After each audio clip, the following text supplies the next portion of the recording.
So, for the people listening, Toby and I we've been talking for a few years now. I think we started out in COVID for the first time, and you very graciously just shared all your knowledge and experience for a lot of people to help them ride that crazy period of time. The talks we've been doing afterwards, we've done a bunch, and it's more and more. It kind of shifted towards geopolitics and the crises that are in the world, Ukraine, multipolar world, and so on.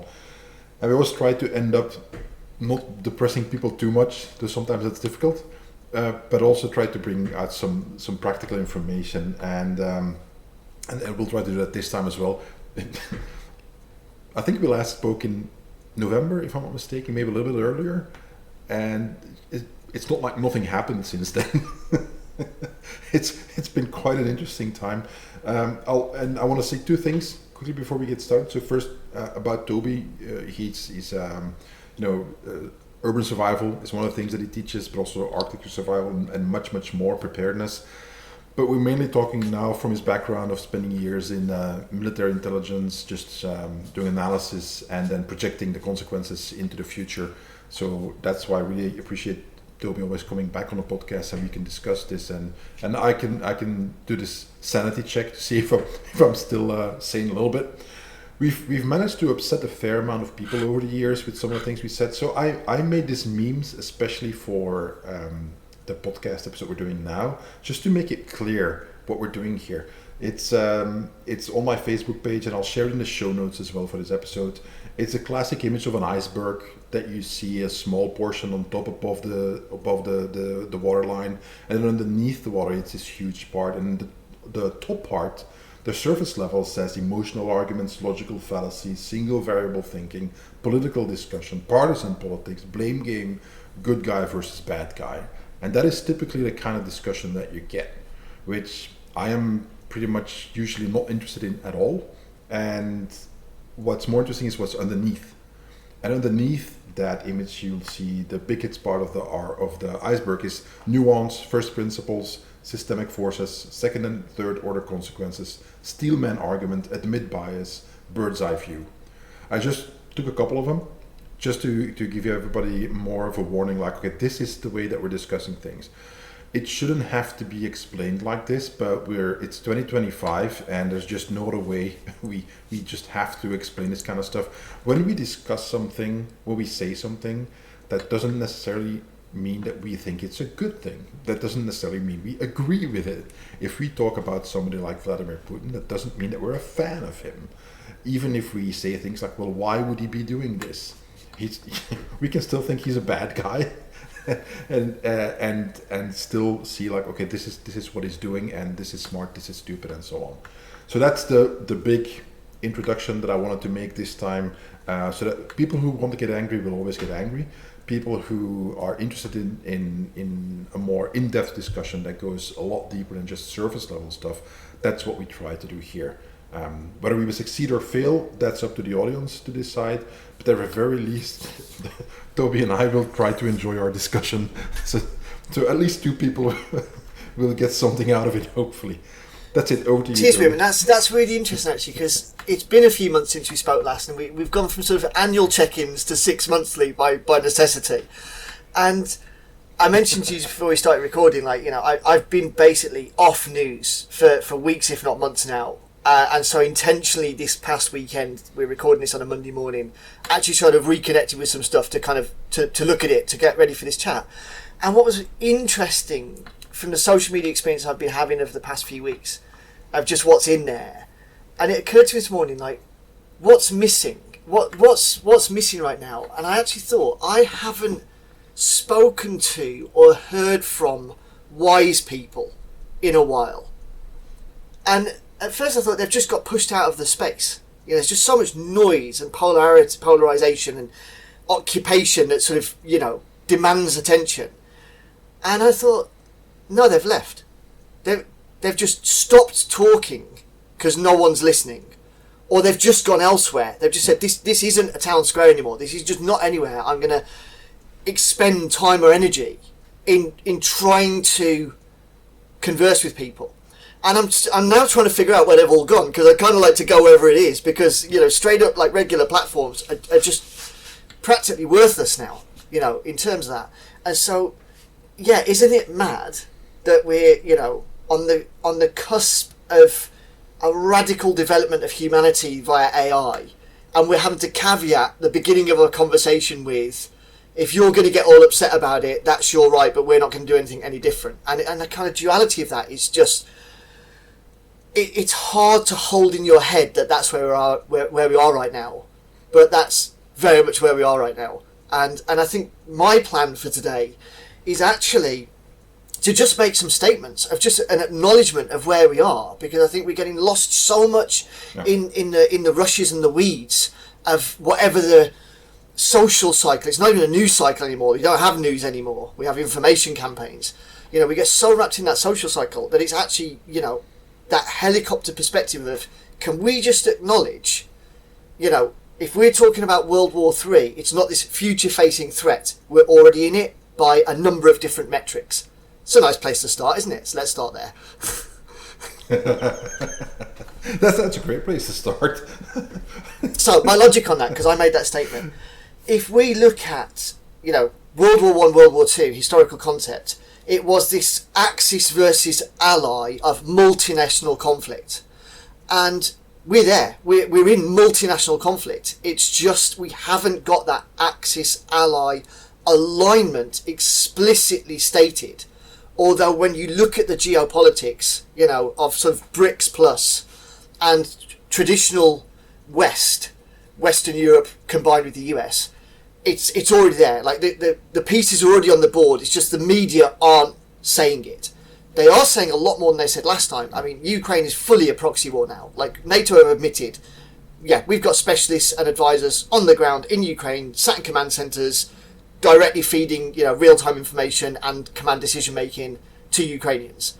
And, of course. And if I can interrupt just a little bit, from the get-go, that's been admitted now. From the beginning, the UK, smuggled a bunch of Ukrainian generals to Germany to bring it to, if I'm not mistaken, an American base to do all the planning and so on, just the operational aspect. From the beginning of the war, it's everybody, and again, you have to remember when you're listening to this that the let's say the establishment, easiest way to explain it, wants you to have the memory of a goldfish.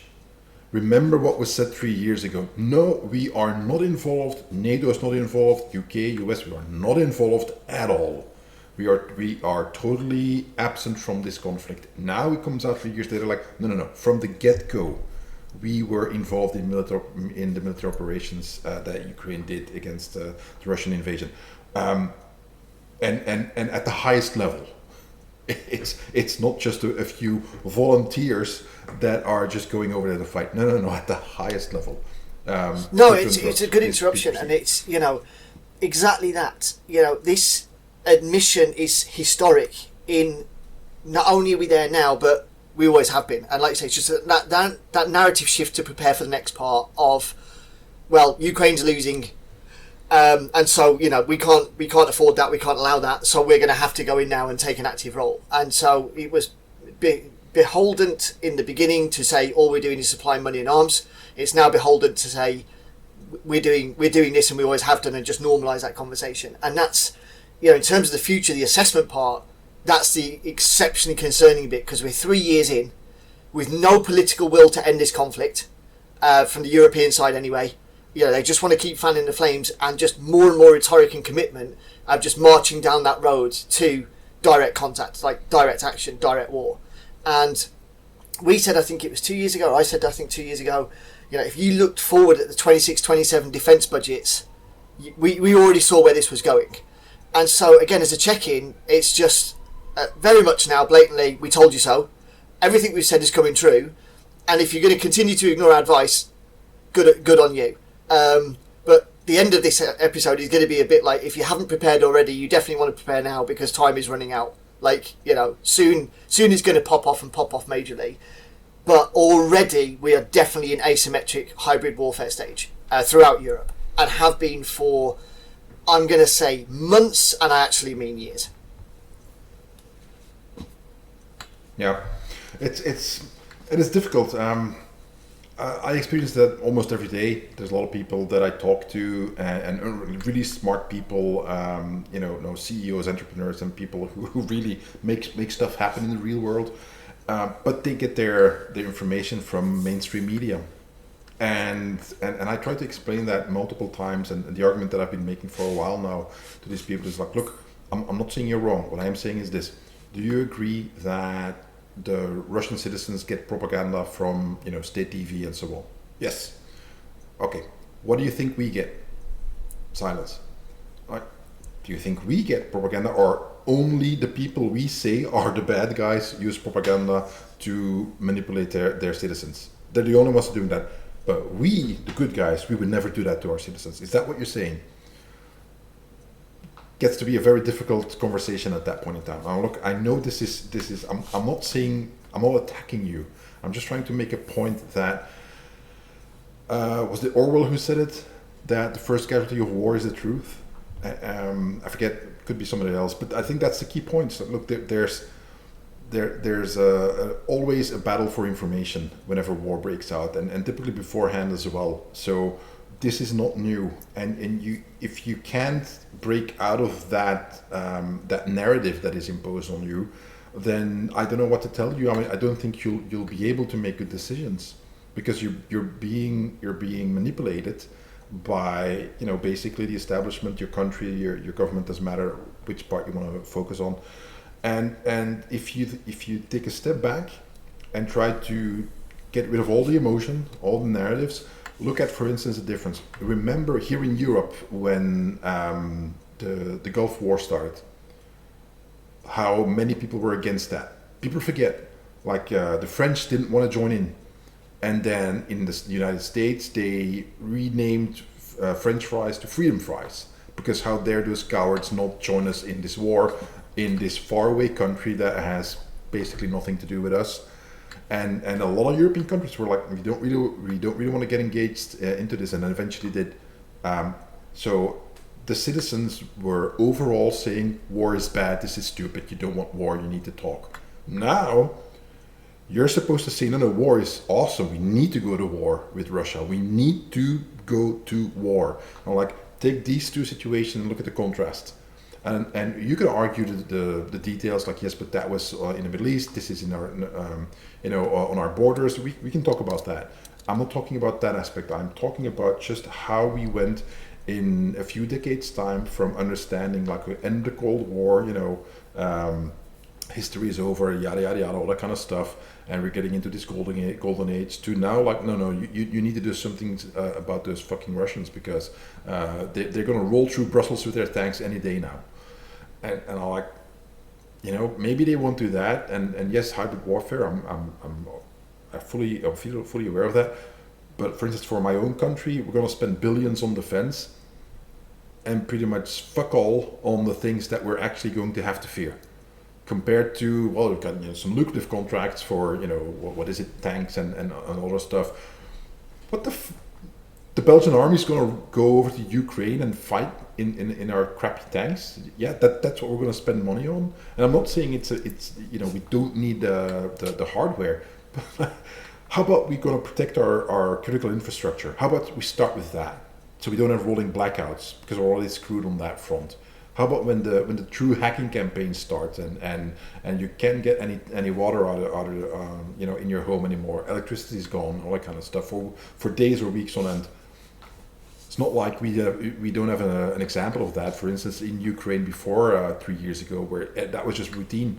Russia attacked them constantly with cyber warfare. People adapted to that. You think Belgium's ready for that? The rest of Europe? So sorry for the ranting, but the difficulty with what you just said for a lot of people just starts with accepting the reality, and you need to get out of this mainstream media bubble. And it's difficult, because then you end up in La La Land with some of the conspiracy theories that are out there, some of the wild stuff that exists on the internet. Yes, that's always been the case throughout human history, that you have to sift through the signal and the noise. There's no way around that. You even if you stay in the mainstream media, you're still going to have to do that, because surprise, the mainstream media very often gets it wrong and has a bias as well. Okay, end of my rant. Sorry, back to you. I think a key point I'm going to tease out of what you covered there is, and this is what helped me greatly as I was sort of stepping back from news platforms, sort of feeling a bit like a failure, like why can't I keep up with this? Because you can't trade out mainstream for alternative, because you just switch out one extreme to the other. You've got to you basically got to stop playing the game. You just have to step out of everything and sort of focus on what's important.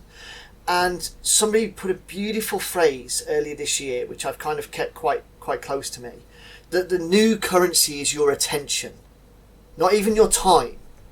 You know, your attention. And for years we've spoken in the value of your time. Like, you'll outsource things, you'll pay for a service because it saves you time. Your time is the most valuable thing. Actually, what these major platforms are competing for now is your attention. And they want your constant attention. It's just like this ultimate needy child that just wants you on that platform, on that device, constantly.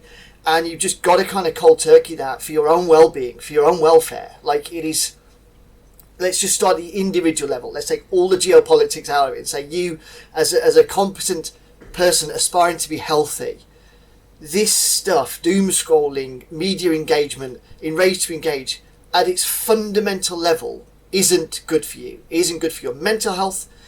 The stress it induces can manifest itself in a bunch of physical symptoms. And I'll be honest with you, I was getting them. Like, I was getting so anxious and stressed about things that are going on.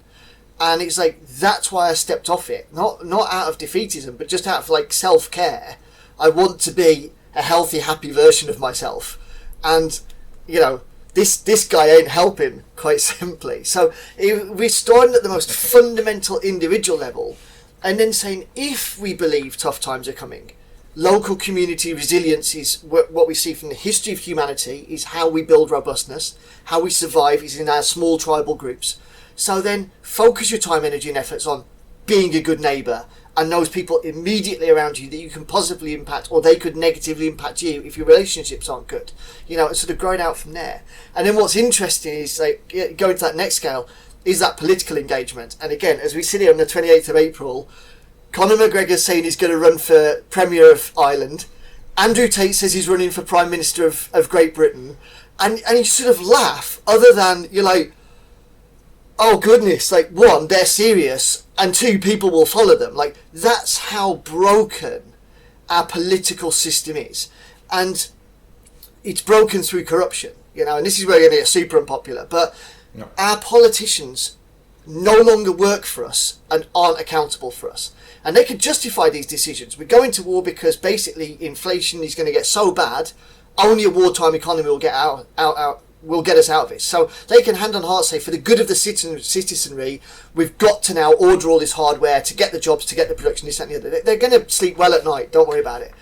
But like you say, the actual, you know, the punters, us, don't want this. But we don't even get a say. There's no vote on it. I mean, still for me, I'm smarting, genuinely. You know, Sweden ascended to NATO. That should have been a referendum. 200 years of peace decision, under threat.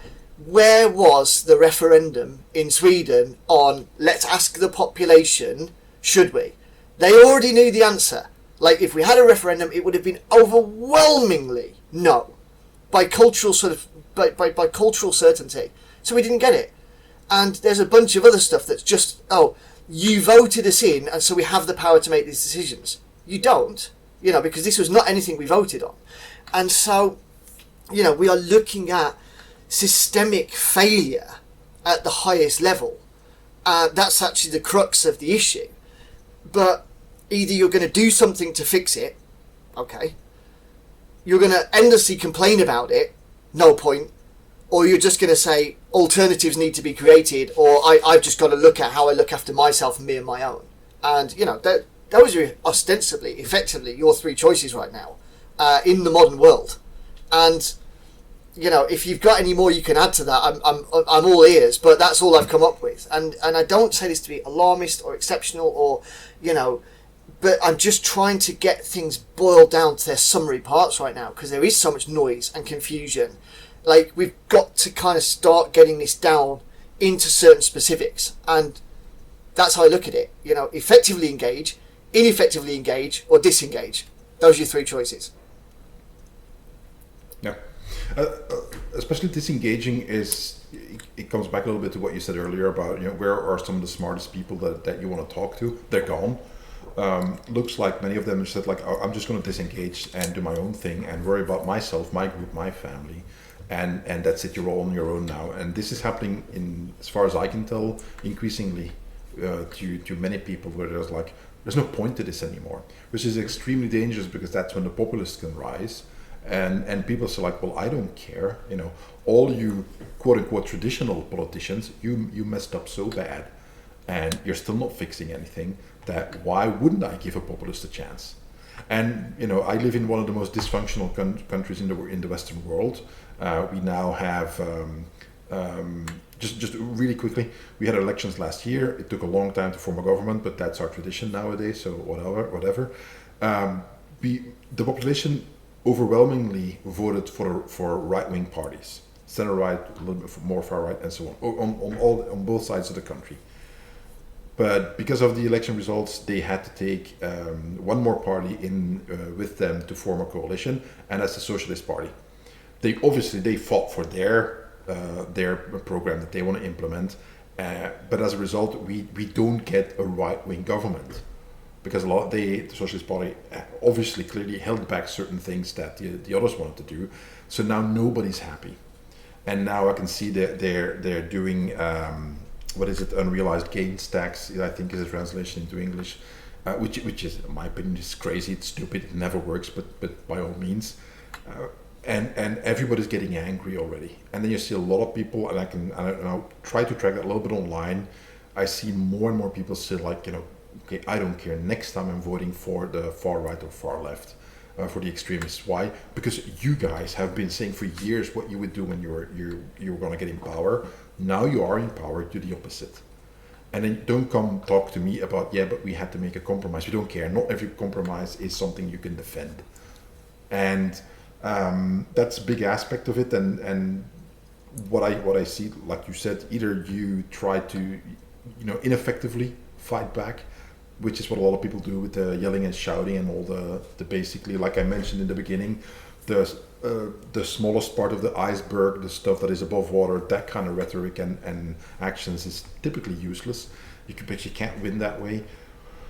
What I believe is what can work is what you mentioned, is we build something new, something that replaces the old system. And if you look at many levels, historically speaking, certain things become obsolete, even if they are government mandated and so on. Eventually they become obsolete because either nobody follows them anymore, nobody cares, and you can't enforce it anymore due to the volume of people dismissing it, or something better comes along.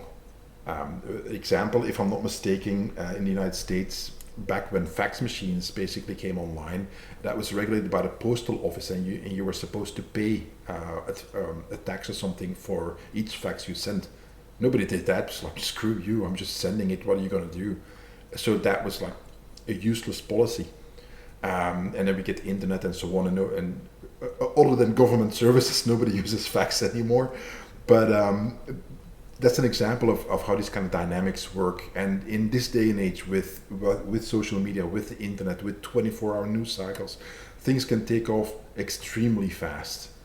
And it becomes very difficult for governments to control the narrative. They try real hard, which is why they want the censorship laws on social media and control them.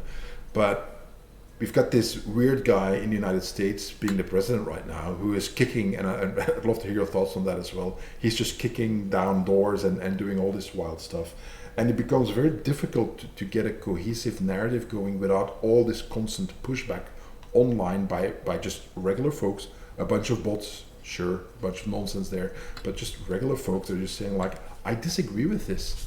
So, like you said a little bit earlier, we're going into a specific direction that's very clear, especially in Europe.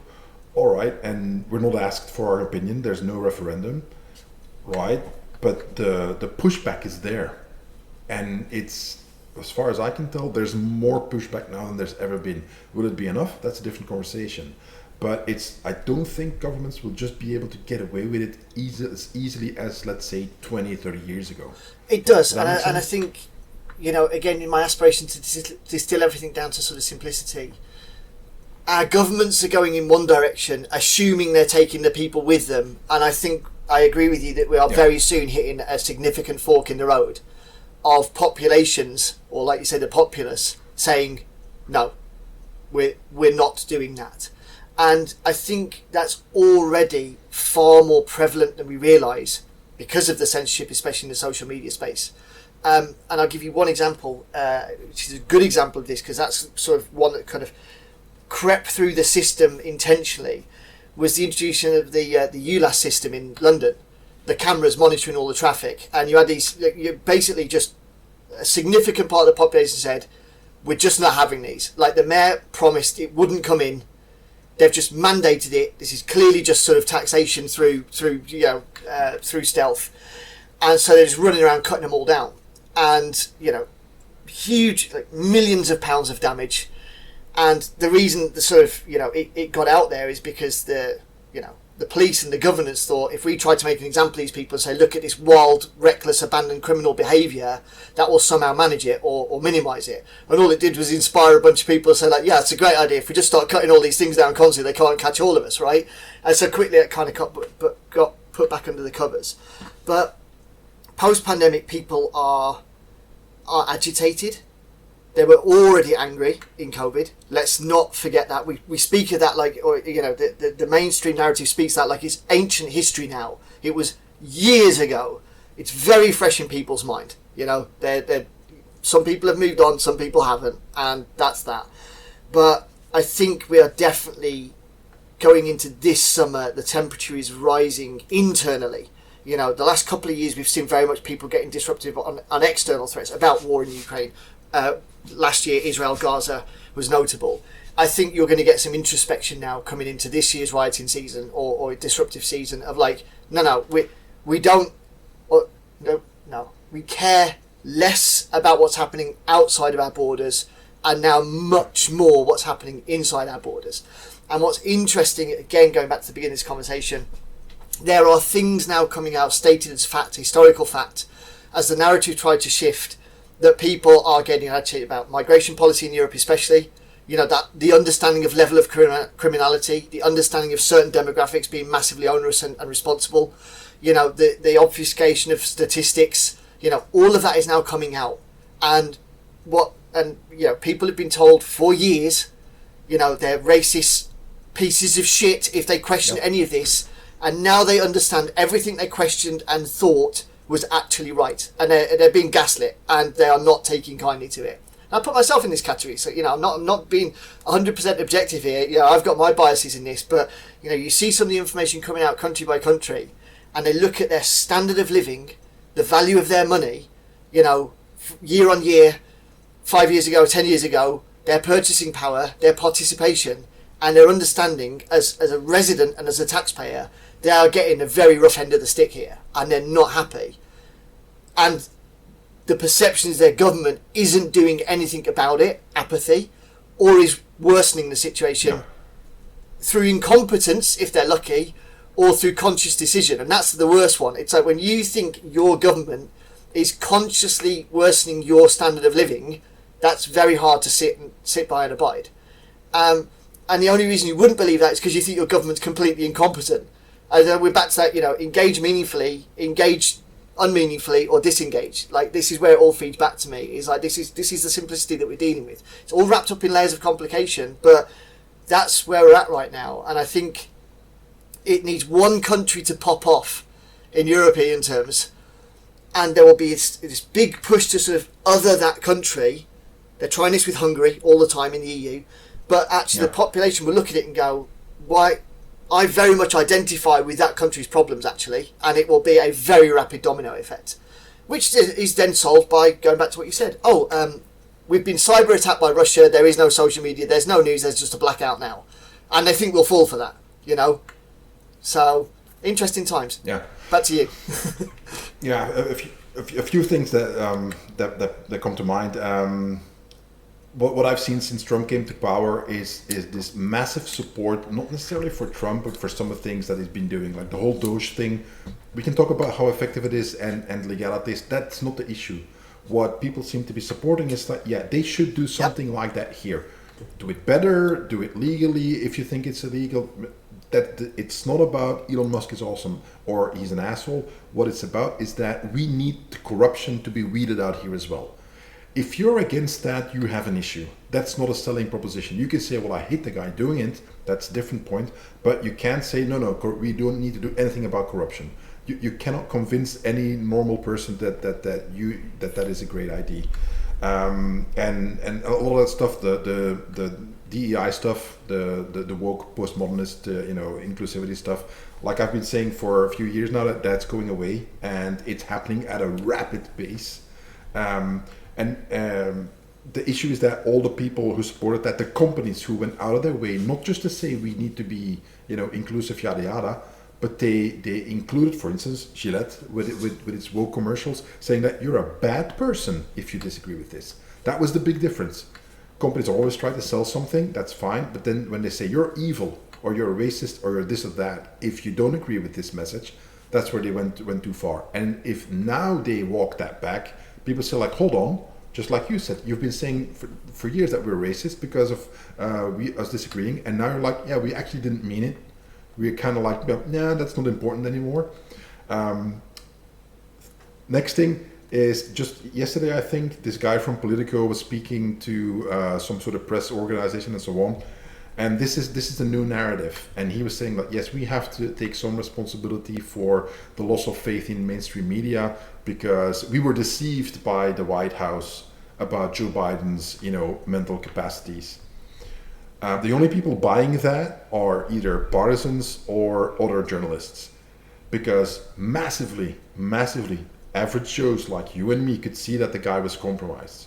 So either you as a journalist were incompetent, like you just mentioned, which is horrible, then you need to resign or get some training, or you knowingly and willingly went along with the charade, which is what most people are thinking right now.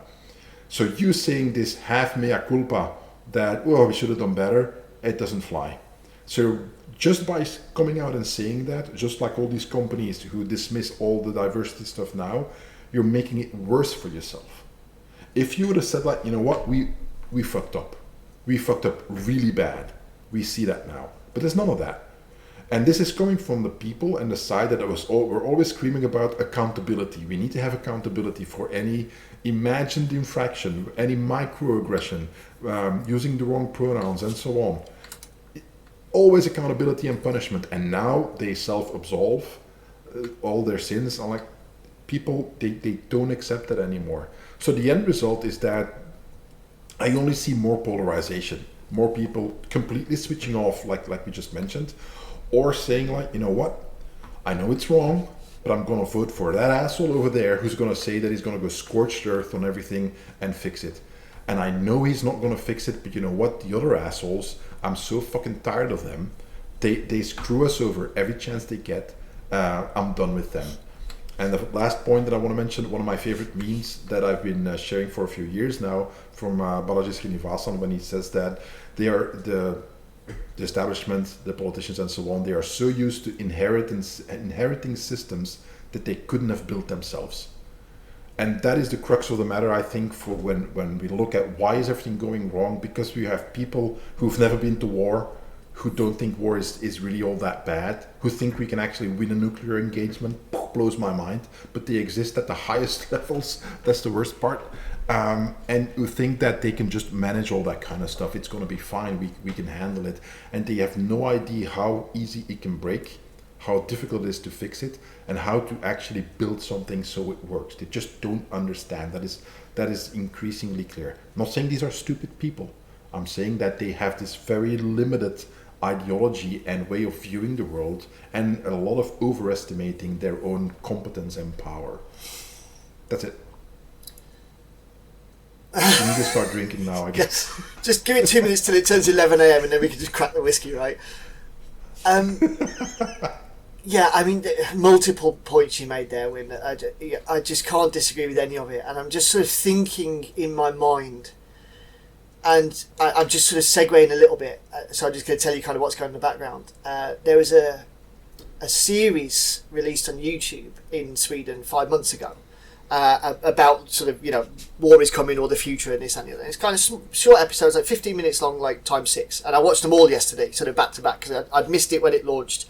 And knowing that this conversation was coming, some other things, I was like, I actually need to catch up on that. And it was well done, and it was produced by the Swedish Ministry of Defence, so it clearly had an agenda and a bias. And sort of went sequentially through, presented the dark picture and then presented the light future if we all just kind of come together and get ready for the war. In a nutshell. And I think that's the thing. And for various reasons I won't go into now and bore you with, I've been thinking very much in terms generationally for the past 2 or 3 months, just by some students I've been exposed to and some work I've been doing, and myself, as I said at the beginning, before we sort of press record, I'm rapidly approaching 50. I'm Gen X. I'm married to a millennial. I've had some wild encounters with Gen Z and younger now, which is kind of fascinating. And it really feels, sadly, that there is a fight coming, and you're going to have to choose a side, and you're going to have to fight for it, because we're now living in a society that's forgotten they need to do that, and they're just going to stumble blindly into it, whether that's civil uprising, whether that's actual international conflict, because if we spend all the money on those expensive toys, someone's going to have to sit in them. If we go to the front, if we have a war, it is a war of attrition. We know that now.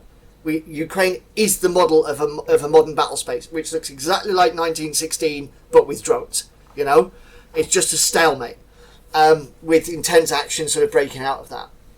So, our grandparents did it and gave us all the warnings. That generation is dead with only their living memory in us. Our kids, whether we intentionally protected them from passing those stories on or not is on to us. But I think as these younger generations come through, they just don't understand what they're setting themselves up for. And I'll mention it because we've mentioned it every time since we've mentioned it. All those people that changed their banner to "I stand with Ukraine," you're going to soon, you'll be on one side or the other, because that'll be part of the recruitment criteria. I guarantee. Your AI algorithm will flag you for enhanced military service on the basis you've already shown a willingness to commit to that particular campaign. And you can laugh at my dystopian sort of assessment of the situation, but that technology already exists and it's going to get used. It's only really now to assess what the fight or fights are likely to be. And I think you've already summed it up well on the internalised conflict. That's going to be sort of in the street. You're either going to support the government or you're going to support the people. That's that. And then, depending where in the world you live, which conflict are you going to get sucked into? Is it Middle East? Is it, Asia? Is it Europe? And let's just take this opportunity to address the elephant in the room.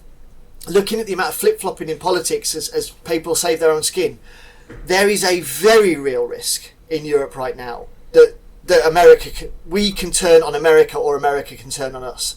And as I was looking for the wise people earlier and seeing what's absent, what's missing, in all the noise, not only how to pick out, but what's missing. That's the one thing I'm teasing out is, America is flailing as it fails.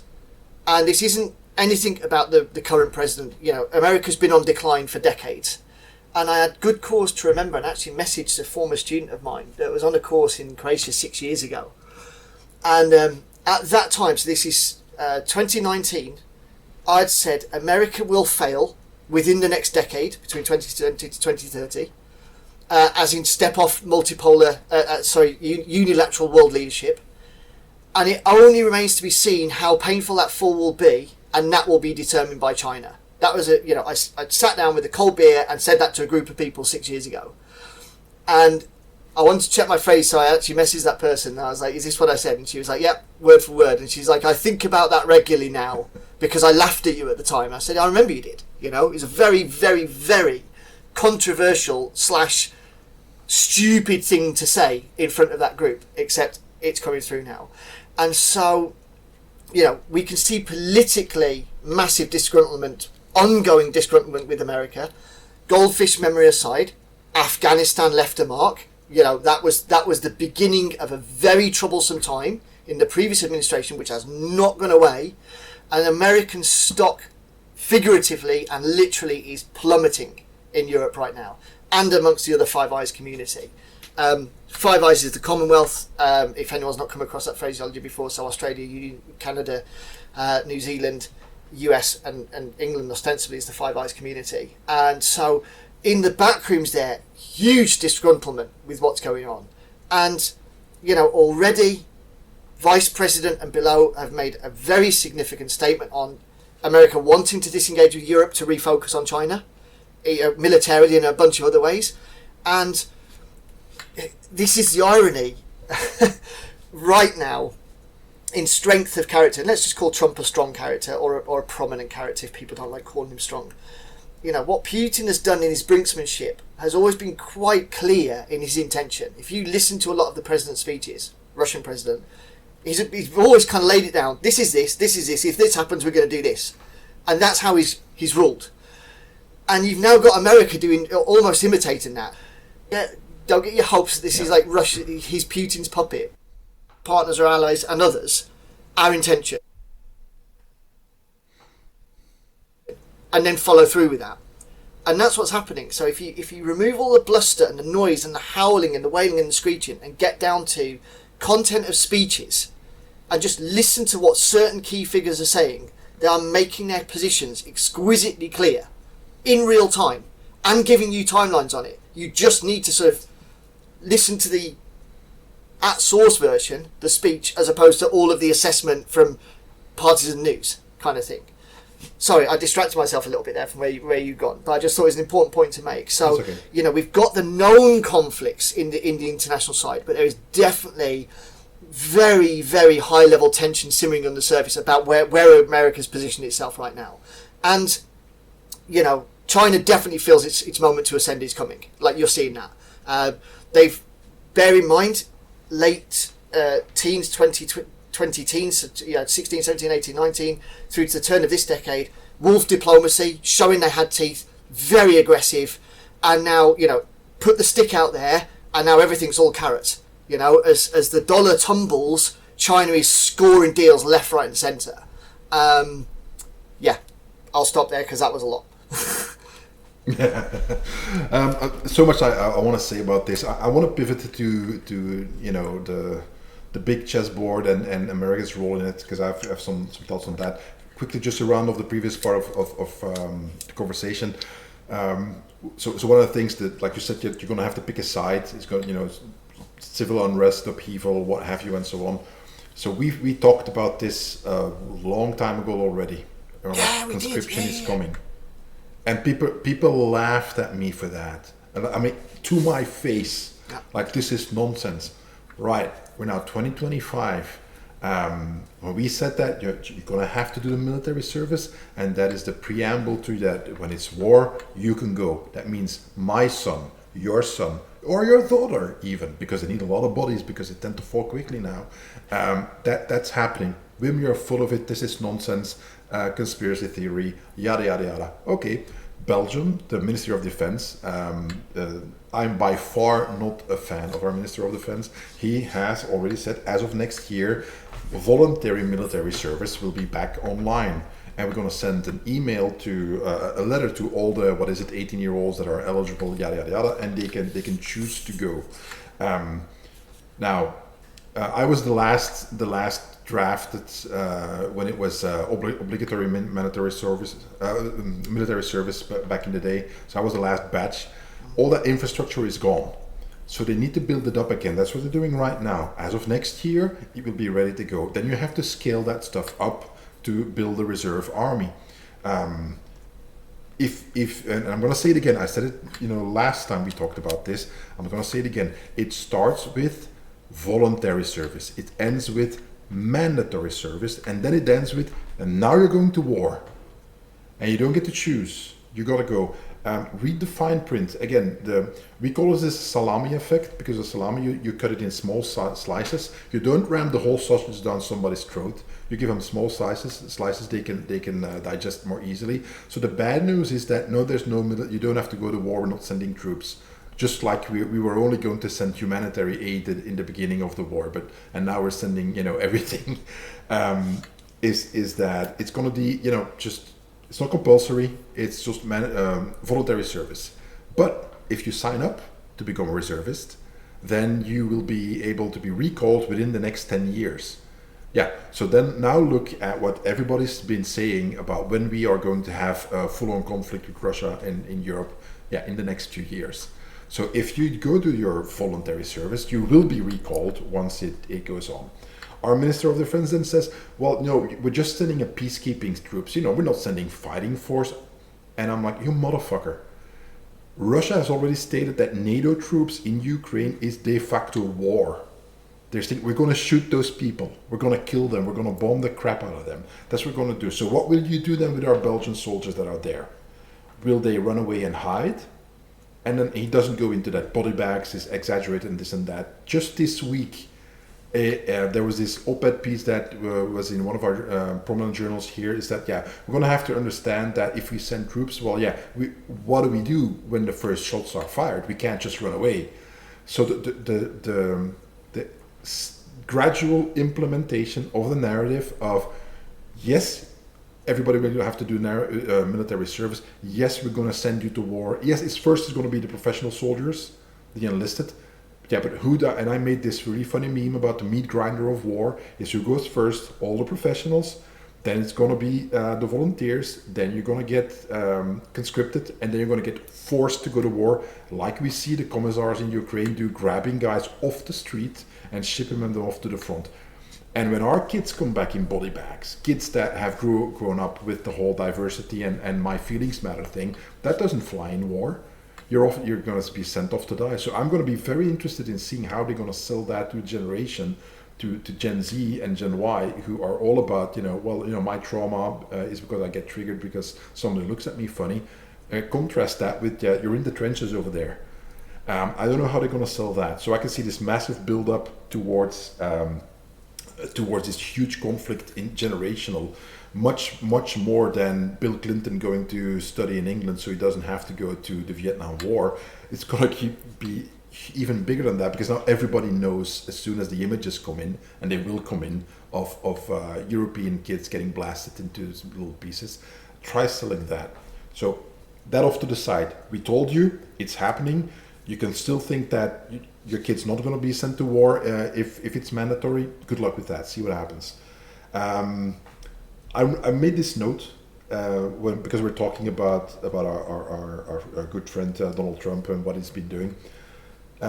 We talked about this in the past before. There's moments of history happening that normally takes decades, that happens in just a short span of time. So within the last 5 years, I remember about 4 years ago, Secretary of State Tony Blinken was in, if I'm not mistaken, in Anchorage, and there was this meeting with Chinese delegation, I forget over what. And he starts the meeting, as his protocol, with the short opening statements, 2 minutes, and he says a bunch of stuff about human rights in China and so on. For the next 15 minutes, the Chinese top diplomat there chastised him like a child and basically called him names and just basically demolished the United States as a country. You've got racism, you kill black people, you got this and that, and so on. And at a certain point, he said, you are not in a position of strength to say anything here. Which is basically China saying for the first time out loud, what everybody knew, is that United States, it's no longer a unipolar world. We're stronger than you. We're not just as strong. We are stronger than you because we can say that you're not the strongest one here. That was 5 years ago. A few months ago, the new Secretary of State, Rubio, said that basically we live in a multipolar world. The unipolar world is the anomaly. That was a statement. I was like, holy crap, he's saying it out loud. The Chinese told it to the Americans' face for the whole world to see that it's over the multipolar world. We're the strong guys now. And now, Secretary of State, who's like one of the biggest officials in the US government, is saying like, yep, they're right. And then the last like in-your-face moment that I saw is like, I can't believe this is happening.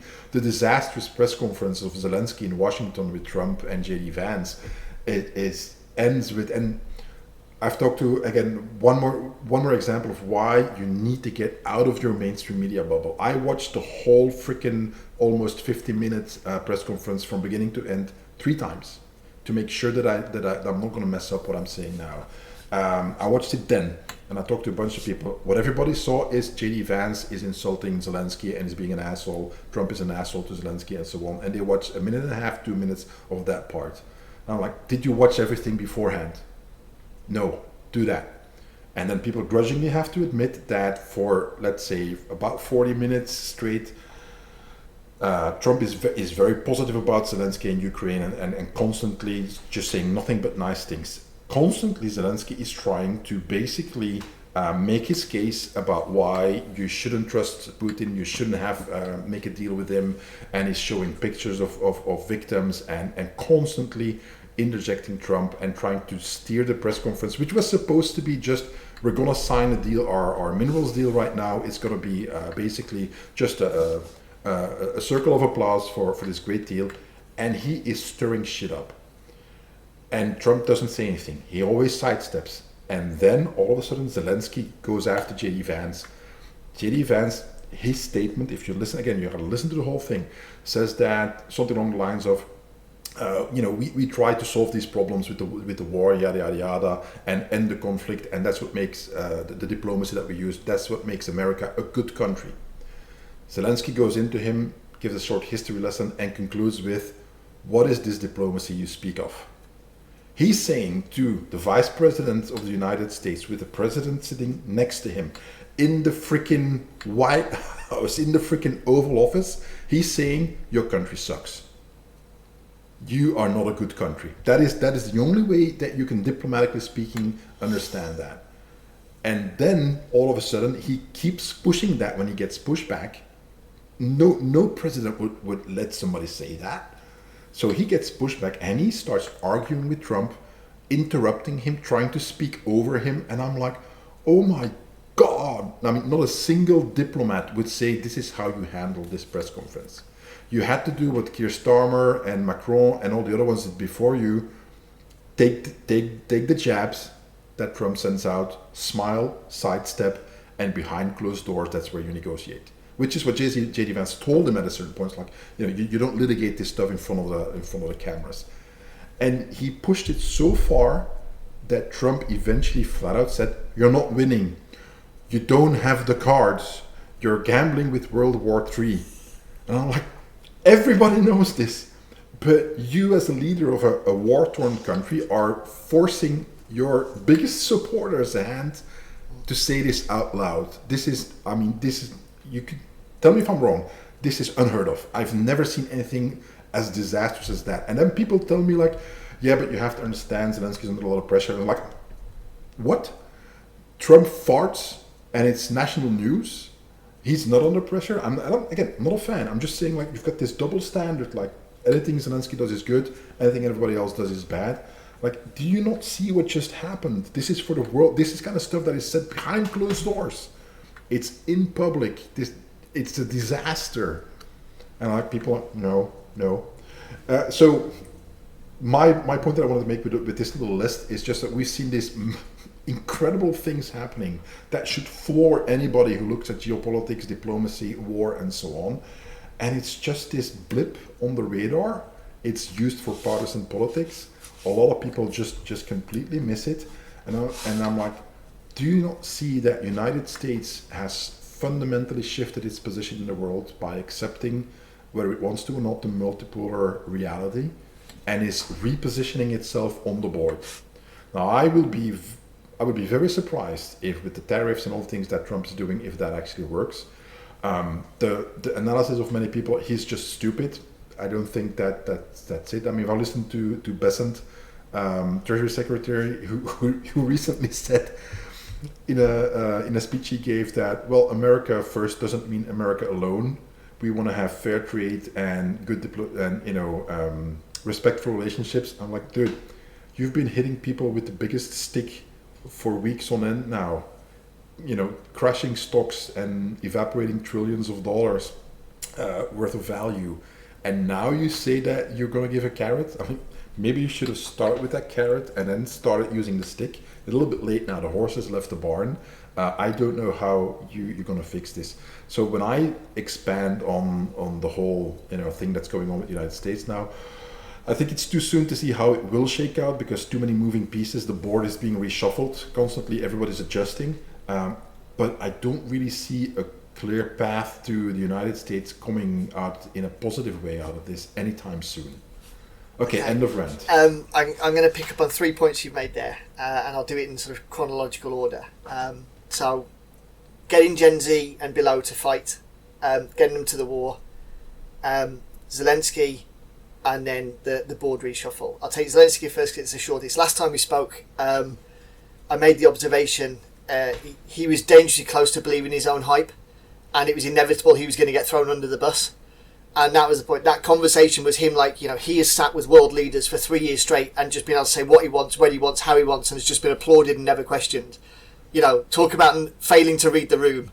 And turns out all that money America sent was a loan and not a gift. And now they want it back, and you can't pay it, so they'll just take it in alternative wealth. Thank you very much. And that minerals deal is still up in the air, and Trump's getting antsy about it, And what's interesting, the minerals that they're negotiating on sit on the Russian side of the conflict right now, like the land. So pretext for war, that's an interesting one. Now that's America saying to Russia, all that land you're on is ours now. Like we want those minerals. Thank you very much. So there's a very interesting piece of the puzzle coming out there. Historical precedent. You started this with looking at the last 5 years. We know from the Goebbels playbook how to propagandize a nation to action. And so it's very easy to propagandize those young minds. And we say it's always you need to conscript the young, not the old, because it's the young minds easily molded. The danger is once you start the war, you can't stop it. And this is where the Balkans comes in spades. As Yugoslavia dissolved, relative politicians got together, and this is now known, assessed official memos. They intentionally were going to start the war to redraw the borders, and it was going to end after 2 weeks. They were going to have an intense conflict to realign the borders to previous agreement, but they had to have a war to fight to do it. Very limited, very clean, very good. Borders drawn, everybody sits down, away they go. The problem was they dialed up the rhetoric so high, they reached so far back in history, they got the population so amped about the crimes committed that the moment atrocities could start, they did. And don't forget, the Balkans, which happened in our lifetime, 30 years ago, was a genocide. In Europe, it was a genocide. No. They started it, absolutely adamant they could stop it, and once it started, they couldn't stop. They couldn't stop. And the testimony to that time is still there in the Balkans now, if you care to visit it. How they stopped that conflict was America came in with a big stick, and the part that people don't realise, behind closed doors, because you had very powerful warlords, they said, we're just going to legitimise them.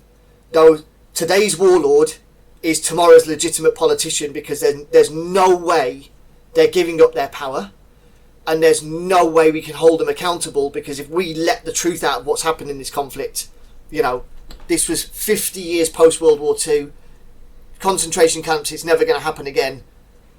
Shit that went on the ground was untrue. And, there's been a lot of papering over the history of that conflict. And so that's how it was solved. It said, You are a warlord, we will allow you to retain control of the land and people you have, and we'll legitimise you. And we're now 2 generations into that. So that's how you get them to fight. That's simple. That's motivation to fight, Zelensky. Third one, reposition of the board. I think what's interesting for me, without going too big and too bold, although I think I've already crossed that threshold, and I read this great quote yesterday, China thinks in decades, not tweets. And that was, and what you see with America especially, they have this problem of assessing the world for their own eyes. If somebody did this to us, we'd react in this way. They're just missing completely the cultural piece of interacting with people right now, especially China. They think if they threaten or hurt China economically, they will negotiate, because that's what America would do. And China's saying, we've played this game thousands of years. So what if we don't know where the peace is going to land? What we can say is this: China will benefit more than anybody else, because it's spent decades, if not longer, preparing for this moment, whereas others haven't. So, they are a piece on the board, or they're possibly the board itself. I don't know enough Chinese or Chinese culture to understand how good they are, other than right now they are playing impeccably, and their strategy is working, and they have the mass and the money to back it all up, and we said this I think a couple of podcasts ago. When you look at the modern approach to conflict resolution, what you actually need to ask is, as a country or as a culture, how much pain can and will you endure? That's why fighting Russia's hard, because Russia's hard. It's we said this last time. There was that piece in New York, like ridiculing 60% of Russians use an outside toilet or don't have access to a toilet. Now, like, what a backwards, ridiculous, notional, Neanderthal country this is. And it's like, right, Americans, you can't sit in a car without the air conditioning being exactly right. Like, you'll literally cry about it. You're environmentally controlled. Everything needs to be environmentally controlled. You've got your sons and daughters that are used to climate controlled environments are going to go to Siberia and have at it with Russians. Good luck with that. On a race to the bottom, these populations, these countries, these cultures can tolerate more suffering than others. And the Chinese were killing each other not that long ago. If we look at Mao, look at what he was prepared to do to realise his vision of China. And just understand that. Frame it in that cultural context. If not understanding, at least contextually look at, let's say, the history since World War II onwards, which isn't that much. Asking to look at 100 years of history here. And just understand what these countries are willing to tolerate. And then frame that on how much pain is America prepared to eat. And it's going to eat pain every day moving forward from here on in because of the tariffs. Now, I'm not going to get into the specifics of the rights or wrongs on that. It's happening. I personally think it will backfire spectacularly. I think they've been goaded into something they think is a good idea and trying to set them up for it. But that's aside, the average American, and let's say like the average American, is already feeling immense fiscal pain off this. And there's going to be a bunch more on that very quickly, as in the next few weeks. And this is the problem now. Trump is backed in a corner. Like, if he blinks on these tariffs, that's his credibility gone for his entire term. So he got to double down on that. Yeah. And I just think, you trend east for America, and there's a bunch of people that have got the time and the tolerance to sit and twiddle their thumbs and say, we'll just wait and see what happens. We're just going to be patient. As somebody's trying to put a tempo on this, we'll just wait out. And I think a lot of Europe's just going to sit and wait and decide who they're going to back. India's centrist in all of this. I think they're going to be the gateway to the East, and I think the irony of India negotiating trade with the UK for Europe going back that way is going to be exquisite, and there's going to be a bunch of pain on that because it wasn't that long the UK came out of India. So, the geopolitics right now, whilst terrible, is fascinating, but these rapid movements are on the back of a very, very long game, and it feels very much like the closing moves of a chess match, not the opening moves. I think we've had a long, slow game. Some people on one side of the board think they see the win and are moving the pieces rapidly, not understanding it's a trap. That's kind of how I'm looking at it right now. So, back to you. Yeah. Well, I'll bring it to you mentioned that 6-7 years ago you said something in Yugoslavia to people like, okay, this is how it's going to happen. This is what's coming next. It's over 20 years ago, somebody, an interesting person told me, like, look, what's the future? It's going to be America against China. That's the big battle that's going to be next. And Europe is irrelevant. Like, we're kind of there now.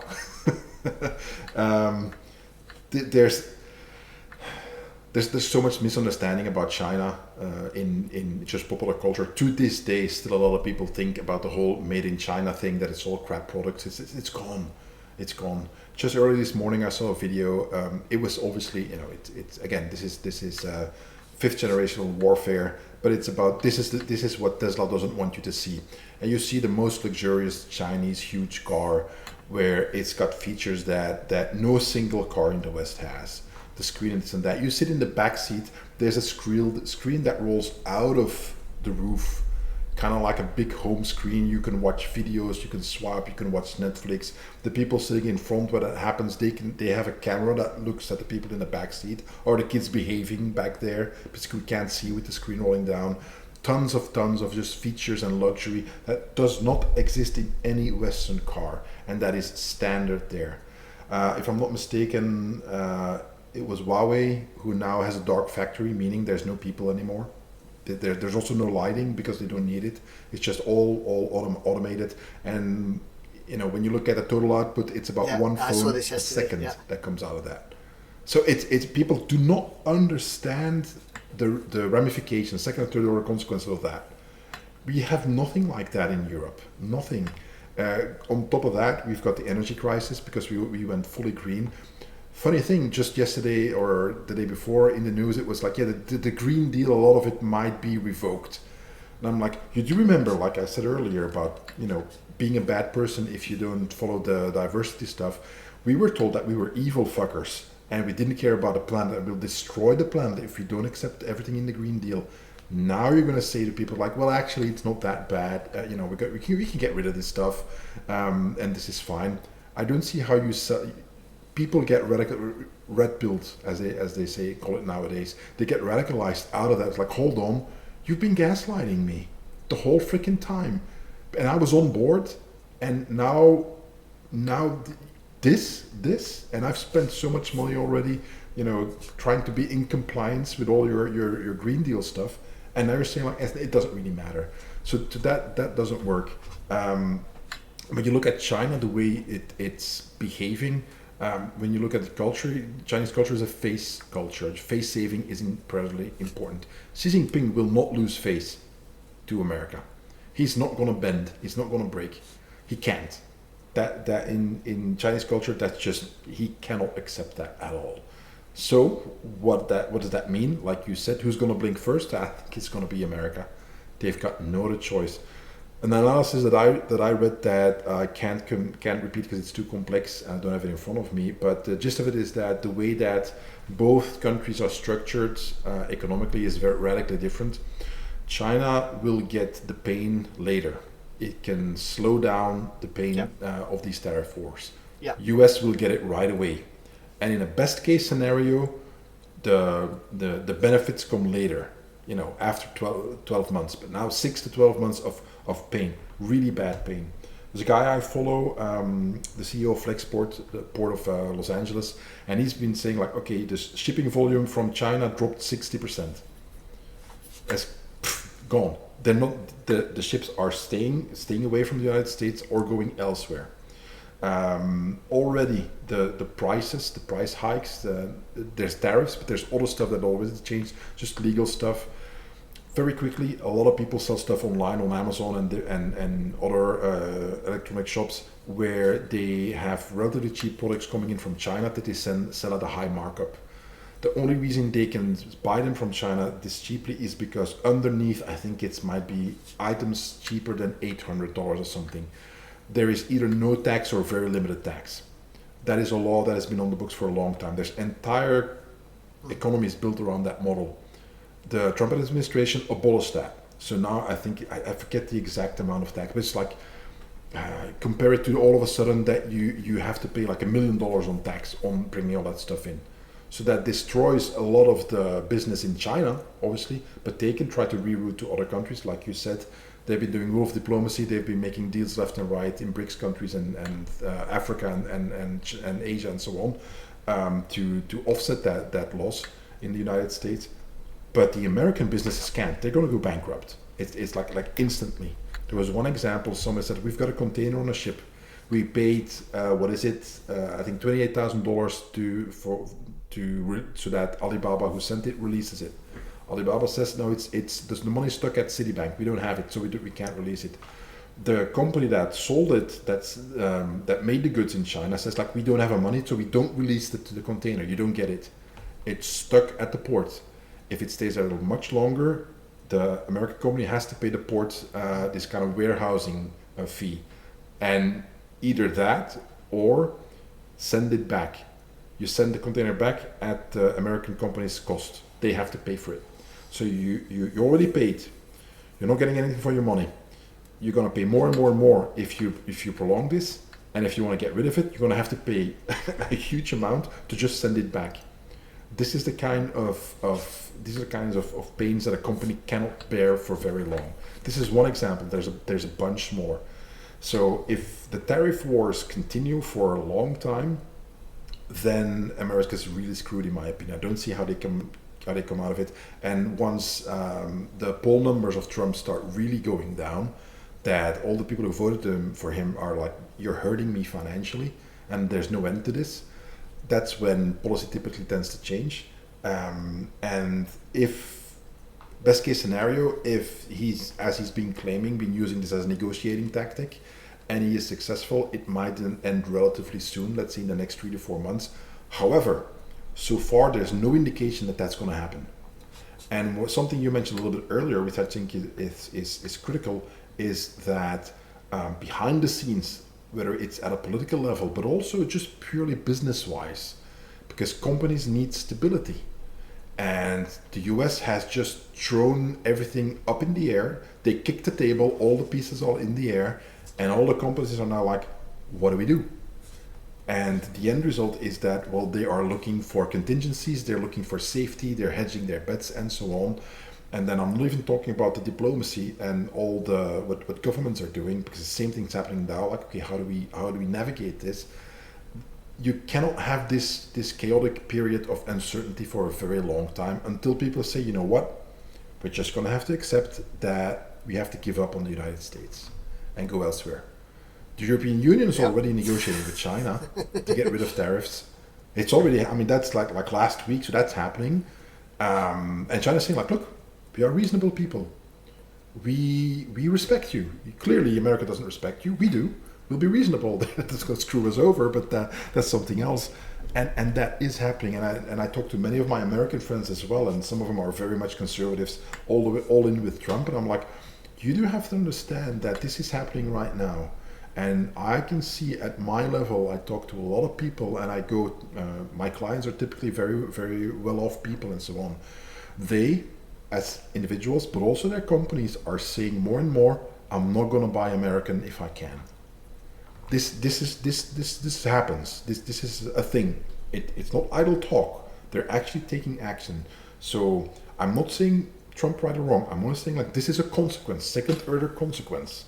Third order consequence is going to come later for you, when all of a sudden your company is affected by that, because everything is interconnected. So, I mean, I'll say. I'm going to jump straight on that point. I think that what's interesting for me in the current economic forecasting or prediction is 3 years of Russian sanctions has shown how economically misunderstanding the West has become. You know, what are we on? Tranche 17 of sanctions against Russia. And they just, yeah, of course. Can I quickly interject before you go on? Please hold your train of thought. I'm just going to say one thing. So we've been here for the last few years that, well, Russia is and now has turned its economy into a wartime economy. That's not sustainable. Europe is now doing the same thing. They are saying we have to have a wartime economy. And nobody's putting up his hand and saying like, hold on, I thought you said that's not sustainable. The discussion is not happening. Cheers. Anyway, back to you. You know, that belief that they've just got all the sticks to get everybody in line so that sanction will stick, and has been repeated and repeated and repeated. You know, and Einstein's said, you know, what was that quote? The definition of madness is to repeat the same thing expecting a different outcome. And so they're already exhibiting, and this is the thing, I'm aware we sound very sort of pro-China, which we're not, just pro-realism.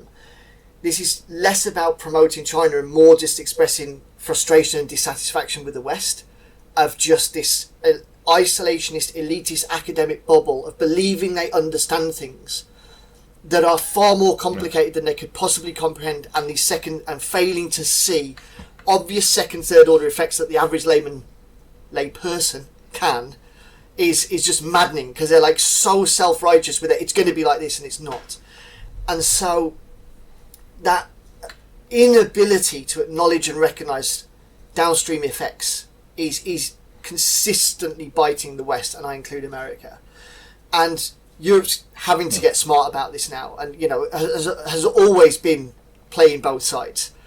And now it's just become obvious to America that's what's been going on. And they're sort of like, they want fealty. They're like, you need to bend your knee and pledge allegiance again. And people are going, to what? Like, we don't know what you stand for anymore. And this is the big crux for me.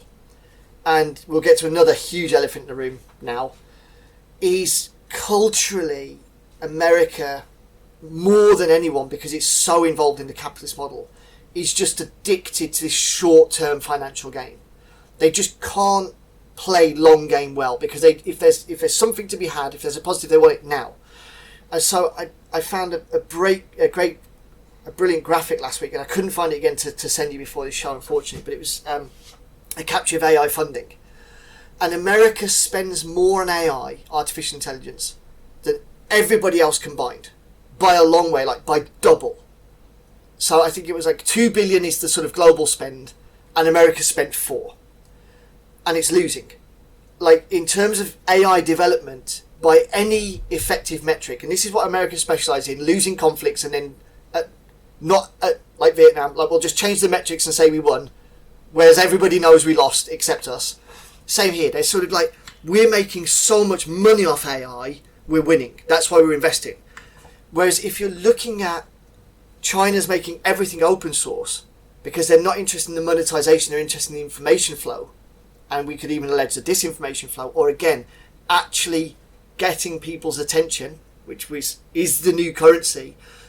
We are moving in different currencies now. America's on greenbacks and dollars, and other people have pivoted to, no, the actual power of AI is going to be manipulation and control. That's what it's going to be. There is going to be huge cost-saving measures. China just opened its first total AI hospital. 14 doctors, 2,750 patients a day gone through, 93% success rate in diagnosis. On every metric you'll care to look at in healthcare, that will win, and that is going to be presented to us as the future, and it's only whether we have the appearance of choice to adopt it or not. But we won't. It's just going in that direction. And so again, culturally, you've just got this complete difference in understanding, or two checkers and chess, isn't it? Two different games going on. And America just keeps framing everything in the fiscal, not understanding there's a huge bunch of people problems involved in this.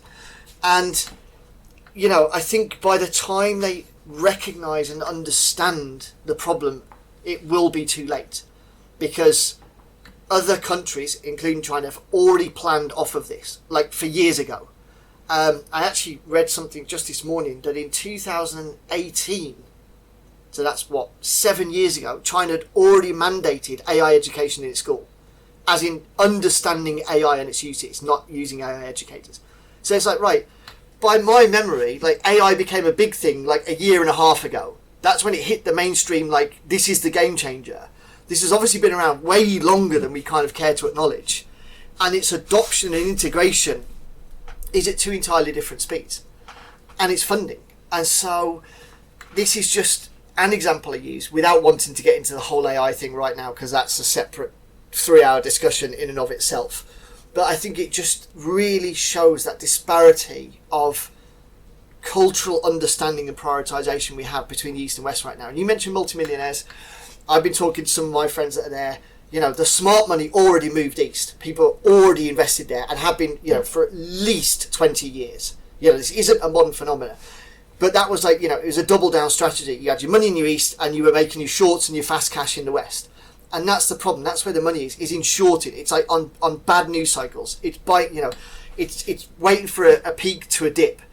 And that just injects all that more stability. And this was celebrating the pandemic. With meme stocks, it literally became a phenomenon. People sat with Robinhood, shorting a market, know nothing about it, and just introducing these massive fluctuations.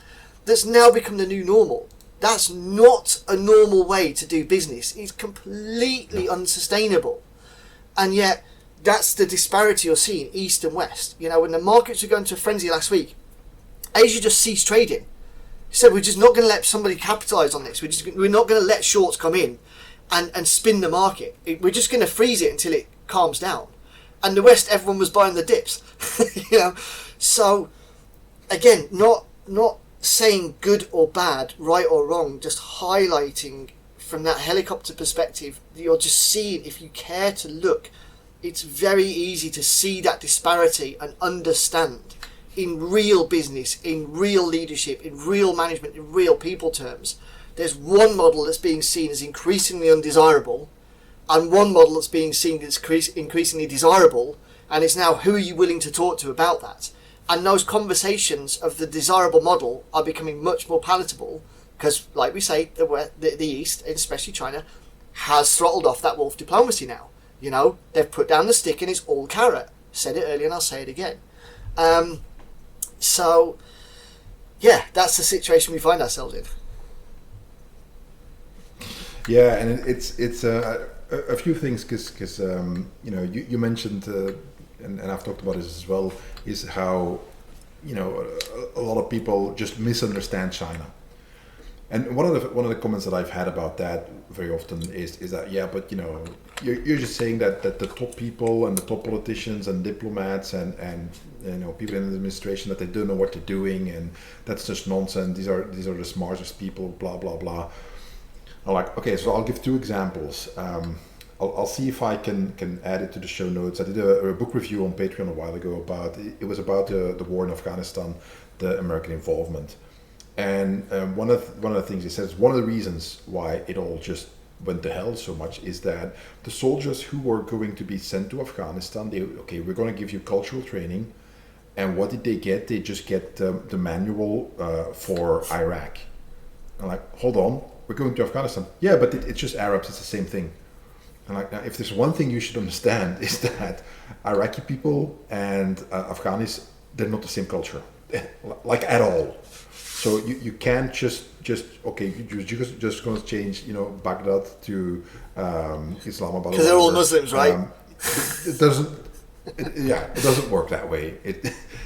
And just the level of incompetence that you have to have, so that this becomes training material.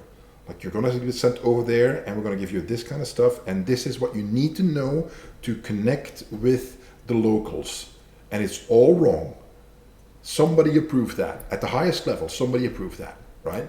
So that's one of them. And then another one is when you talk about, this is old, I forget who it was. I think it was a British politician, and he set up a meeting with Margaret Thatcher and then the then Chancellor of Germany. I think that's Willy Brandt, but I'm not good with those names anymore. It's been too long. And he said he wanted to show to Thatcher, like, look, he's so un-German. He's very different from the typical German. You can work with this person and get a lot of stuff done. So they have the meeting. They go back, and the guy kind of wants to ask, like, okay, so what do you think? And Margaret Thatcher says, that's the most German man I've ever met. So, like, this guy thinks he's going to be able to steer, you know, the prime minister into a certain direction, get this thing done, and set up all these communications and deals, and it's like, no, she sees it radically different. Whether she's right or wrong, I'm leaving that, you know, out of the question.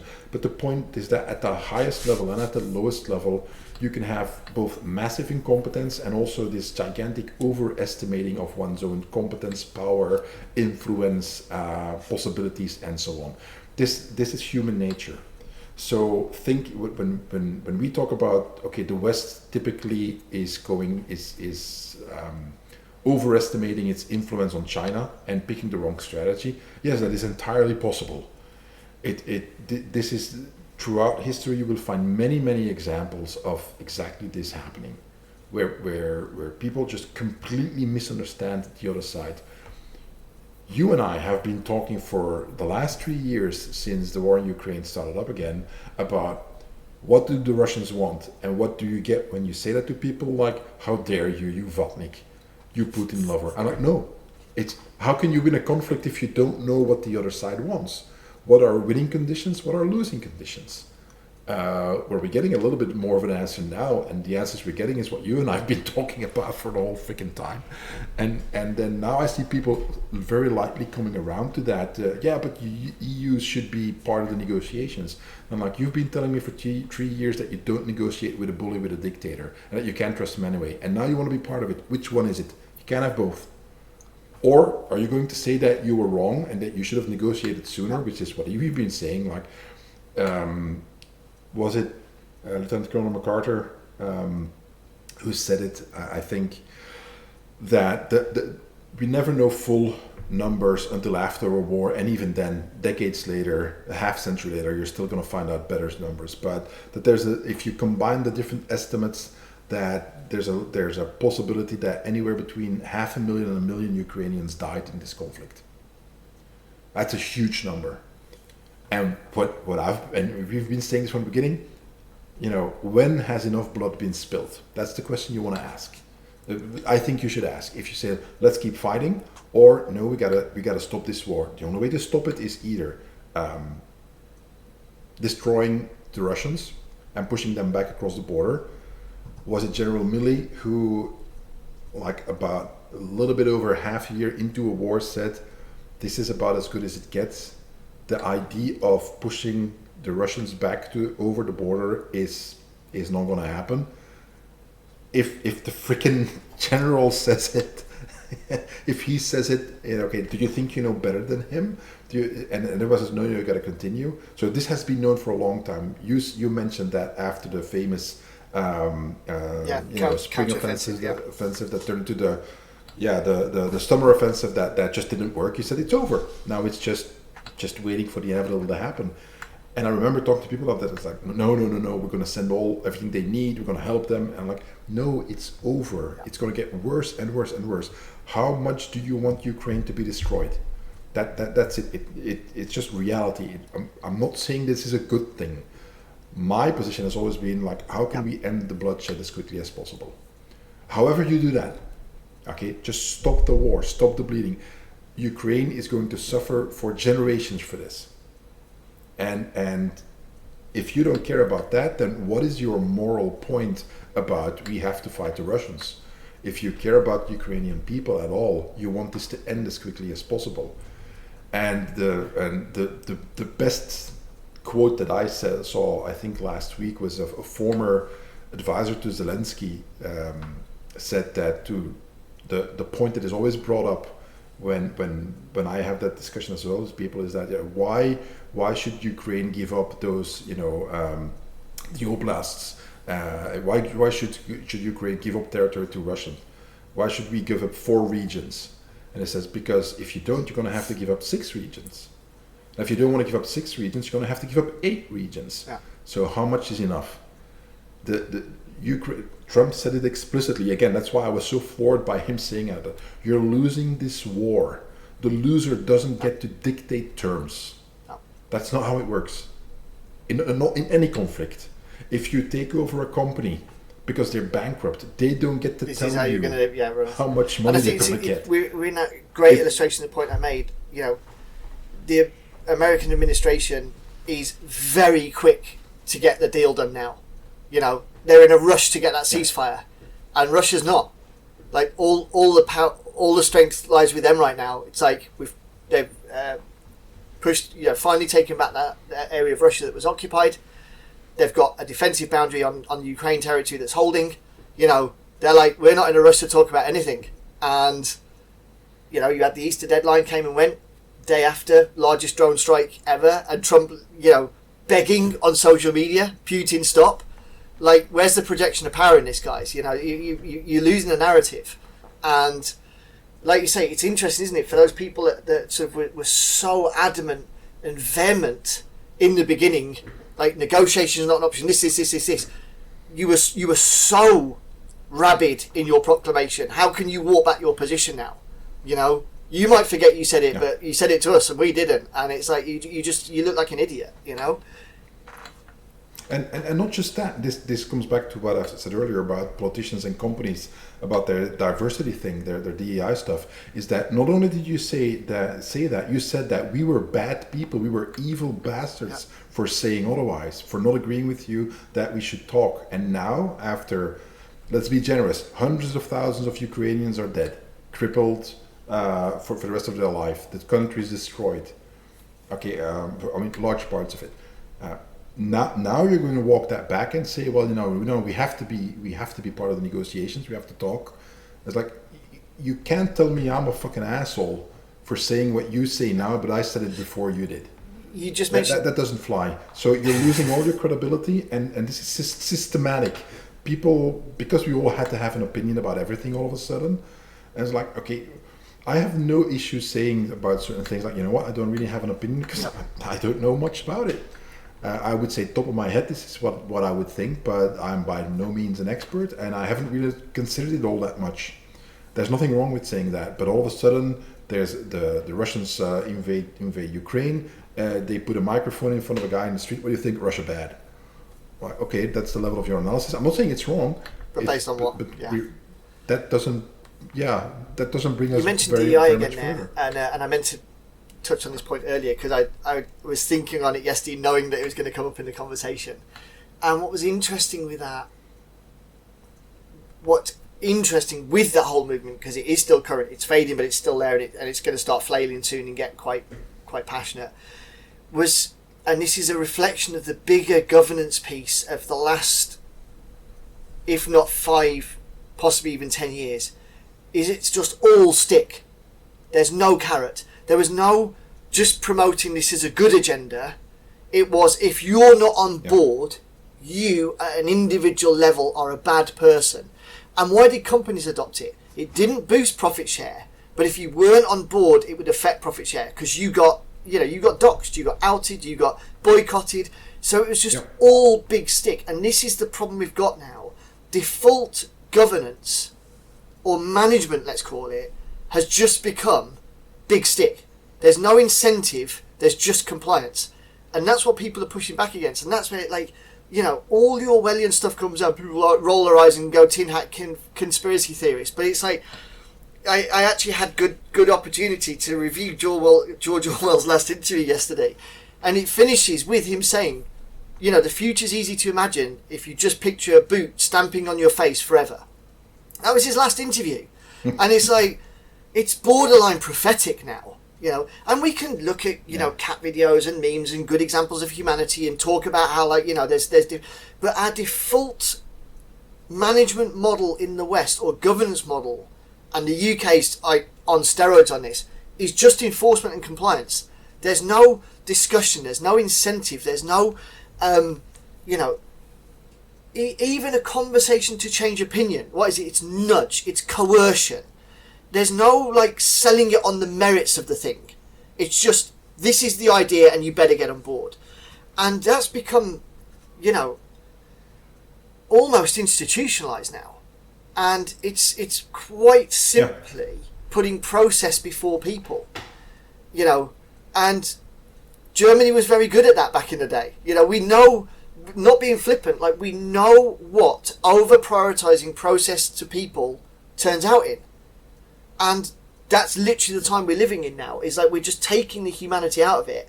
And for my closing part, because bear in mind we're going about an hour and a half now, that's the danger with AI, is it just processes people out of the equation, and we just end up, anthropomorphizing machines to the extent we like, but then just assume real life interactions will be like our AI assistant on our phone.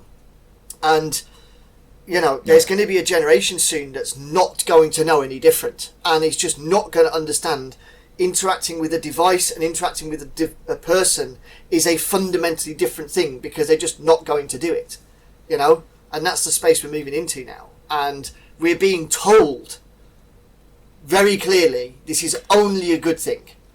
Any dissenting voice against AI right now is very marginalised. It's very, you've got to. It's like something else that happened 2 or 3 years ago when there was only one narrative allowed to be said about a rapidly developing technology, and any other voice was marginalised on it. I'm having to go quite wide in the internet to find dissenting AI voices right now. Anyway. Yeah, no, we'll see how it goes, and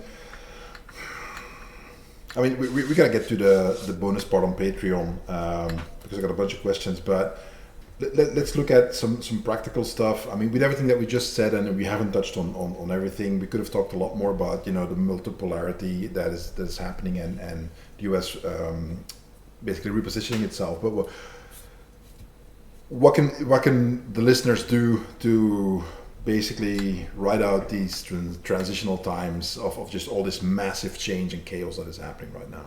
What would you advise? So right now? it's going to sound so trite and so flippant, but I genuinely believe it. Everything we've just spoken about is completely beyond our control. But it's hugely stressful and anxiety inducing. So going back to the point I was teasing on earlier, at your individual and small unit level, just live a happy, healthy life. Like that's the way to ride it out, because this shit will kill you one way or the other if you let it. So I'm not going to go take a long walk and eat fruit and vegetables, but take a long walk and eat fruit and vegetables. Like basically try to be healthy, try to be happy, because that will make you robust and resilient.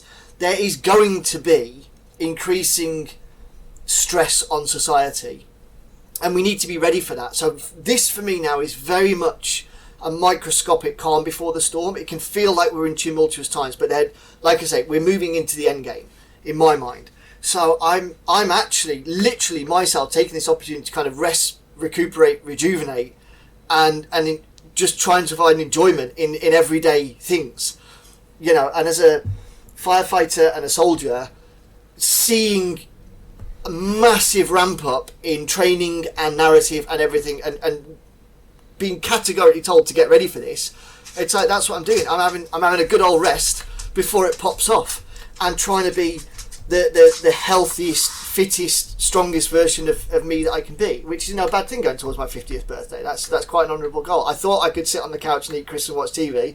Turns out that's shit, and it doesn't feel nice, and it's not conducive to long life either. So I think, in a non-selfish way, you have to prioritise yourself, but understand what prioritising your health and happiness actually looks like, and try to be that positivity in the room. I love having these conversations with you, because, like you say, it really helps me check in, have I lost my mind or not? But I'm not having conversations with this around me because people are just too anxious and too stressed, but it's just trying to encourage them, don't bury your head in the phone and doom scroll and watch videos. Like, let's go out, let's go do something enjoyable, let's connect as people. Like, all that stuff's going to be there waiting for you when you get home, early morning, late night, whatever the case may be. So just try to be purposeful and intentional, and generate meaning around what you're doing. I did the optimistic episode on my podcast a while ago, just as a counterweight to all of the doom and gloom people think that they always hear from me, because I'm quite optimistic in many regards. And I'll put a link into the show notes so people can listen to that. There's many reasons to be optimistic as well, for a variety of things that are happening and situations and so on. I'm trying to find if I can find something else here on. Just while you're looking for that, I'll just make one more point if I can. That we as people and societies are very resistant to change, but we've highlighted through this conversation fundamental parts of our systems are devastatingly broken. We do need change, and change can be a good thing. And what's interesting, we talked a lot about the Trump administration. MAGA, Make America Great Again. What haven't we talked about is the Maha movement, Make America Healthy Again. And look at that, this is now an understanding from a different set of voices in the room saying the American fundamental diet and lifestyle is so incredibly healthy, government needs to interject. And it's absolutely accurate. Like, the amount of diet-related health conditions that are apparent in America, not elsewhere in the world. And so, if we can fix some of these systemic issues, the future looks very positive. But there's just going to be a big shake-up to make that happen. And it's just necessary. It is a necessary thing we're living in right now. But it's, hopefully, after the scorched earth comes the regrowth of beautiful flowers and the next period of peace. But we see that through human history. you know, and I'm not going to give you the pithy quote of strong times make hard men or whatever, but, you know, we know this is cyclical and we're just at the down phase of one of those cycles right now. Yeah, let's call this the Strauss-Howard generational theory. There we go. That sounds better than the pithy quote. But there's something to it, and if I have to choose, I'll choose to frame it this way: is that human nature doesn't change fundamentally. So if you think first principles, human nature doesn't change fundamentally. We've talked about this in the past. I believe this is true, and I have found no proof otherwise. So let's accept that. What has massively changed is just technologically speaking. If you look at the technological advances from throughout human history, and then you get the Industrial Revolution, and it goes up. You get to the computer age, and now we've got AI. It just goes vertical. So the standard of living now is gigantically better than throughout 99.99% of human history. Like you said, just being able to go into a hospital, it's going to be all robots, maybe a doctor here and there, that can treat you, and whether you want it or not, it's going to happen. That is for millions of people in impoverished countries, not right now, they would sell their soul to have access to that. And again, we're talking good or bad. I'm just saying what is possible. There's never been so much possibility throughout human history as there is right now. The possibility for disaster is also equally great, but so far we've managed to avoid that, or we've just been very lucky. Now, my point is that you can choose to live your life praying on your knees, waiting for the horrible thing to come, or you can choose something else. Like, train spotting, I chose life. I would suggest choose something else, because it's your life. It's not going to wait for you to be happy. It's not going to wait for you to be ready for it. And it's certainly not going to wait for things in the world to just shake out just right so we can have that peace and prosperity. Going to have to do something about it. And if you choose not to be engaged, then still you're going to have to live your life. So maybe think of all that and how you want to fill that time that you have, which we don't know exactly how much that is. So, there might just be a case for optimism that it's not necessarily a bad idea to, despite everything that we've just said, and we've touched on less than 1% of everything that we are thinking and that we know that is negative. So, despite all that, I think it's not a bad idea just to look at, okay, what do I have influence on? And I think we've talked about this many times. I would refer people to the previous episodes, especially 7 pillars of urban preparedness that you've graciously shared with my audience. It's like there's stuff you can do still now. There's stuff you can do just to prepare for a difficult time. Like I said in the beginning, electricity goes out, cyber warfare, it's all of a sudden you've got no running water. What can you do? There's things you can do, but you have to do it now. Very, very funny, I'll end with that. So I'll see if I can share it in the video, because I will find it again, because it went worldwide. We've got the Belgian EU commissioner for, what is it? Something, I forget what it is. She's a Belgian failed politician who's now a commissioner in the EU, and she made this video about being prepared. Oh, I saw it. It's like a comedy sketch. Oh, goodness, yeah. Dude, I mean, I'm not gonna set it up more. It is the worst possible thing she could have done. Not just the content, that what she shows is like, okay, this is what you need to be prepared for difficult times, but just the way it was done. She was ridiculed quite tremendously for that. Yeah. And she then later said that we all have to become preppers. And I'm like, hold on. For years, you have said, all of you in the mainstream media, politicians, that preppers are a bunch of right-wing lunatics and they're dangerous. And now you're saying we all have to be preppers? I mean, it's not 10 years ago that you said that. Yeah. You've continuously said that. And now you change your mind? I'm like, screw you. I mean, don't piss down my neck and tell me it's raining. And this comes back to all the things that we mentioned before, that people in power, they don't know what the fuck they're doing. But that doesn't mean that you as an individual have to go nuts and start building a cabin in the woods. There's many sensible things you can do to improve your position should bad things happen. And again, I'll link to those earlier episodes that you did about just practical advice. And then once you go down that rabbit hole, it's just a matter of think what is appropriate for you, and what are your means, what are your possibilities, and do the best you can. And then keep that mindset going. We, since the pandemic, haven't stopped buying in bulk and saving our money and buying, to buy one get one free and all that kind of stuff, and looking at good deals. We haven't stopped doing that because now you would think that everybody has lived through shortages after the pandemic, that you would think ahead and say, like, maybe we need to keep this mindset going and not waste our money on stupid stuff. And when the things that we're going to have to use anyway, that they are, there's a good deal to score there, well, let's do that, as opposed to get the next, Starbucks Frappa Latte Macchiato with sprinkles on top that costs $10 or something. Save your money for something else. So that's a good way to end. Piss off a multi-billion-dollar corporation. That's a good. Whose executives have probably got a very good resilience plan and own a bunker somewhere because they can afford to. Most likely. Anything you would say before we get to no? Just again, thank you to everyone for listening. It's we try to avoid ranting, although we do get ranty, and kind of give it a structure, a context, a frame to then bounce off of. And yeah, hopefully you have found some value in this discussion. And if you're upset, definitely write in the comments what you're upset about, because it's hilarious to read. But if it helps, also write that. It's just good to know. Excellent. As always, Toby, thank you again. Folks, we are going to continue our conversation over on Patreon. That's the bonus part where my patrons, they get to ask Toby questions. They get to ask all my guests questions. This is typically the most fun parts because my patrons tend to think out of the box. So it's always a lot of fun to do that. There's a bunch more there. I've been doing, this is my 7th year. I've got over 1,000 posts, hundreds of videos, and a bunch of other stuff. If you want to support the podcast and the work that I do, it would be great to do that. You can start as of $3 or euros a month. So that's a very low threshold, and you already get a bunch of stuff. And you immediately get access to the full archive.